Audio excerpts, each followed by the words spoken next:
지역에 때이른 열대야가 계속되고 있습니다. 올여름 동해안은 무더위가 잦을 것으로 예상됩니다.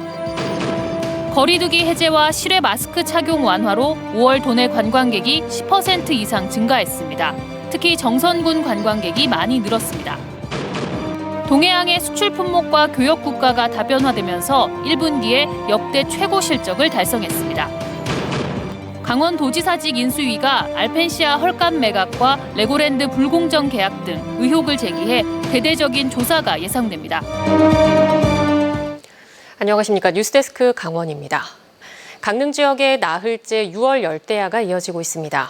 일주일 가까이 낮 최고 기온이 30도를 넘어서는 등 무더운 날씨가 이어지면서 밤에도 열기가 식지 않고 있습니다. 이하라 기자가 취재했습니다.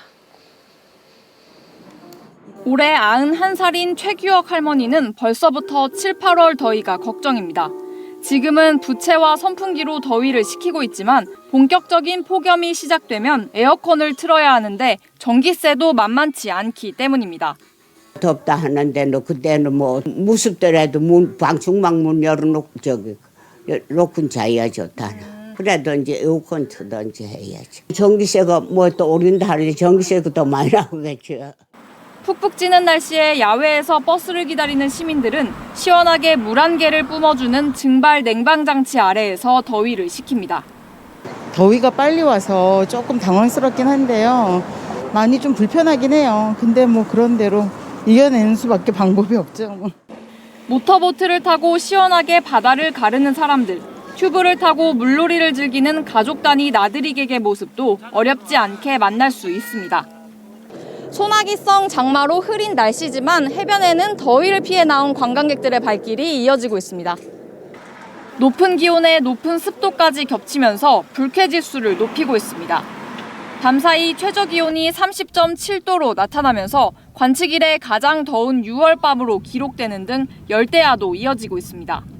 강릉 지역의 연평균 열대야 일수는 80년대 7.31에서 90년대 11.41, 2000년대 11.91, 2010년대 16.51 등으로 늘고 있습니다. 올 여름 강원 동해안의 기온은 평년보다 높겠습니다. 7월 후반부터 점차 덥고 습한 북태평양 고기압의 영향을 받아 폭염과 열대야가 나타날 가능성이 높습니다. 한편 최근 5년 동안 강원도 내 일사병이나 열사병 등 온열 질환자는 412명, 사망자는 13명으로 집계됐습니다. MBC 뉴스 이하라입니다. 코로나19 감염 예방을 위해 해수욕장 혼잡도 신호등제와 한적한 해수욕장이 올여름에도 운영됩니다. 해양수산부는 전국 주요 해수욕장의 적정 인원 대비 혼잡도를 밀집도에 따라 초록색과 노란색, 빨간색으로 나타내는 혼잡도 신호등을 다음 달부터 인터넷을 통해 제공할 예정입니다.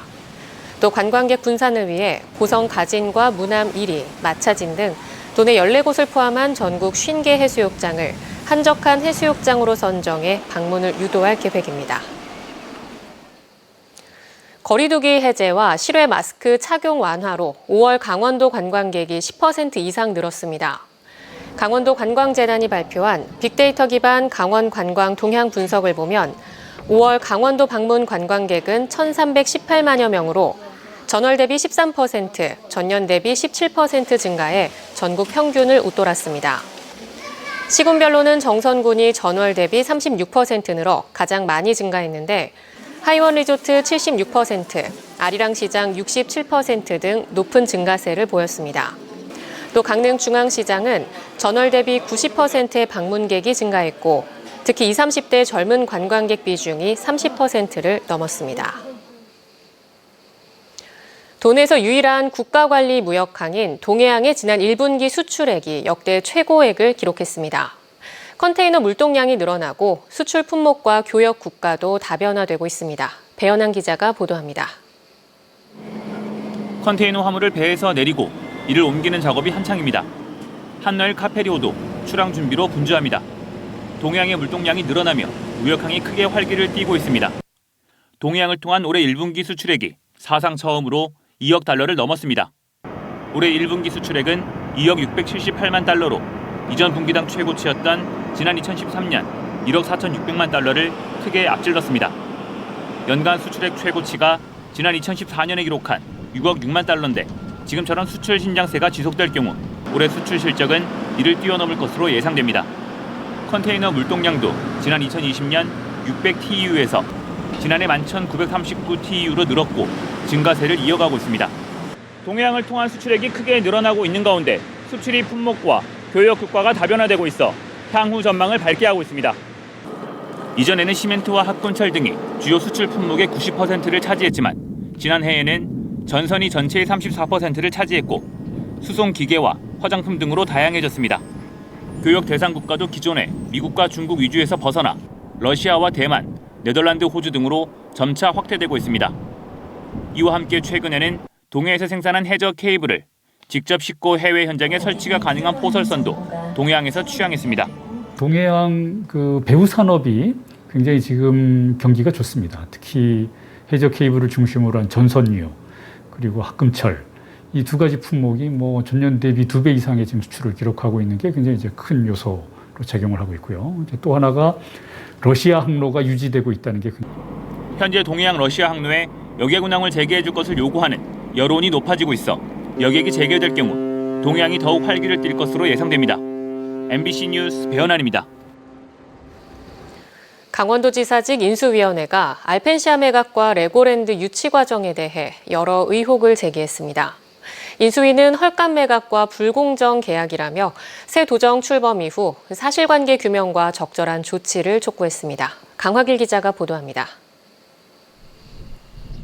지난해 6월 매각 계약을 맺은 알펜시아 리조트. 매각 금액은 7,115억 원. 강원도와 강원도개발공사는 시장가를 상회하는 값으로 팔았다며 만족해했습니다. 하지만 강원도지사직 인수위원회의 생각은 달랐습니다. 인수위는 헐값 매각 의혹을 제기했습니다. 2019년 12월 기준 알펜시아 감정평가액은 9,696억 원. 그런데 1년 반도 안 돼 5,469억 원으로 낮아졌습니다. 인수위는 이걸 문제 삼았습니다. 강원도개발공사가 용역을 통해서 평가액을 임의로 낮췄다는 겁니다. 용역 의뢰서에는 알펜시아가 흑자를 냈던 해는 빼고 당시 5년째 영업 손실 평균치가 30년 지속돼 1조 원이 넘는 손실을 입을 것을 가정하고 심지어 법원 경매로 팔릴 가능성까지 상정하는 내용이 있었다는 겁니다.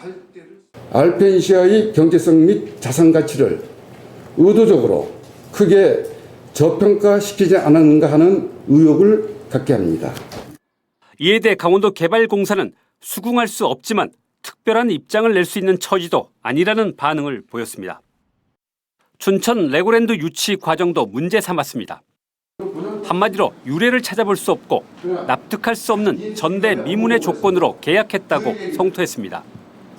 테마파크를 조성한 멀린의 사업비 2,600억 원 가운데 800억 원을 강원도가 중도개발공사를 통해 지급했습니다. 그런데 투자 지분처럼 알려진 이 돈이 수익이 전혀 없는 매몰 비용이라는 겁니다. 레고랜드가 1,000억 원의 매출을 내야 겨우 1억 8천만 원의 수익을 얻는 구조라며 재산세 등을 내면 수익은 거의 없다는 겁니다. 도민이 납득할 수 있도록 사실관계를 정확히 규명하고 적절한 조치가 필요하다는 의견을 김진태 당선인에게 제시할 예정입니다.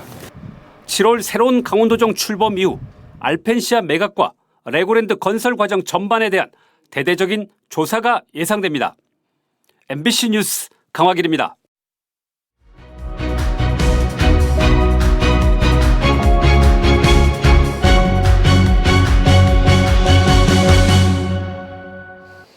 도내에서는 오늘도 오후 6시까지 코로나19 신규 확진자 283명이 더 나왔습니다. 시군별로는 강릉 25명, 동해 13명, 속초 12명, 양양 10명, 삼척 9명 등이며 누적 확진자 수는 52만 5천여 명입니다. 최근 일주일간 연령별 확진자 비율을 보면 20대가 38.7%로 가장 많고 40대 13.3%, 10대 10.7% 순입니다. 강릉시와 평창군, 국회 입법조사처가 평창 동계올림픽 유산을 활용해 관광 거점 도시로 도약하기 위한 지역 현안 간담회를 열었습니다. 강릉시청 상황실에서 열린 국회 입법조사처의 지역 현안 간담회는 강릉시의 관광 거점 도시 육성 사업 현황을 공유하고 평창 지역 올림픽 유산 활용과 과제를 함께 모색해 강릉 지역과 인근 시군에 시너지 효과를 창출하기 위한 방안을 모색하기 위해 마련됐습니다. 강릉시의 관광 거점 도시 육성 사업은 지난해 사업 적정성 재검토를 마치고 올해 본격적인 사업 추진 단계에 와 있어 외국인 관광객 유치 등 글로벌 경쟁력 강화가 과제로 제시되고 있습니다. 가톨릭 관동대가 반려동물 산업의 현장 실무 능력을 갖춘 전문가 양성과 산업 협력 체계를 구축하기 위해 강원도 반려동물 산업과 창업 활성화를 위한 포럼을 개최했습니다. 이번 포럼은 반려동물 산업 활성화를 위한 지역 대항 역할과 반려동물 산업 현황과 미래, 구조 탐지견 전문 훈련사 양성 필요성 등 3개 주제로 전문가 발표와 패널 토론 방식으로 진행됐습니다. 가톨릭 관동대학교는 내년 반려동물학 전공 신설을 앞두고 있으며 포럼에 이어 대학과 한국애견협회는 전문 인력과 산업 육성을 위한 업무 협약을 맺었습니다. 오늘 오후 3시 10분쯤 강릉시 성산면 어흘리 대관령 정상에서 강릉 방향으로 내려오는 찻길에서 컨테이너를 실은 5톤 화물차가 낙석 방지벽에 충돌하는 사고가 발생했습니다. 강원뉴스 마칩니다. 고맙습니다.